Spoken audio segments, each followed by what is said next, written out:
இப்போல்லாம் vegetables வாங்கணுன்னாலே Lulu, DMart அப்படின்னு பெரிய பெரிய சூப்பர் மார்க்கெட்டுக்கு போகிறோம்ல. பட் 10 இயர்ஸ்க்கு முன்னாடி நினச்சி பாருங்கள், ஒரு ஏர்லி சண்டே மார்னிங் அப்பா கூட 6 மணிக்கெலாம் உழவர் சந்தைக்கு போயிருப்போம். போனோன்னே என்ட்ரன்ஸில் ஒரு வெஜிடபிள் ரேட் போர்டு, இன்றைக்கி டேட்டுக்கு இந்த வெஜிடபிள்ஸ்லாம் எவ்வளோன்னு போட்டிருப்பாங்க. அதெல்லாம் பார்த்துட்டு அதுக்கப்புறம் அப்படியே வெஜிடபிள்ஸ் வாங்க உள்ளே போயிடுவோம். போனோடனே ஏசி கிடையாது, ட்ராலி கிடையாது, மியூசிக் கிடையாது, ரொம்ப நாய்ஸி தான்.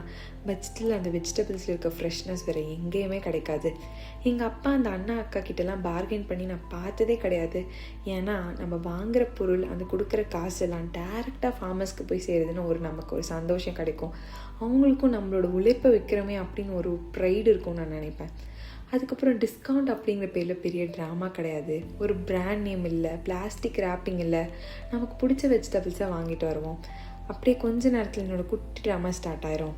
எனக்கு பிடிச்ச வெஜிடபிள்ஸ்லாம் வாங்கினோன்னே எனக்கு கை வலிக்குது, கால் வலிக்குது, என்னை தூக்குங்க அப்படின்னு அடம் பிடிச்சி என்னை தூக்க சொல்லிடுவேன். ஒரு கையில் அந்த ஹெவியான வெஜிடபிள்ஸ் பேகும், இன்னொரு கையில் என்னை தூக்கிட்டு அப்படியே அந்த இடத்துலேருந்து கிளம்பி வந்துடுவோம். I don't know whether these generation kids will understand this or நாட்னு. அதனால தான் சொல்கிறேன், இது கதை இல்லை மக்களே, இது நிஜம். அண்ட் திஸ் இஸ் கதை ஒரு நிஜம்.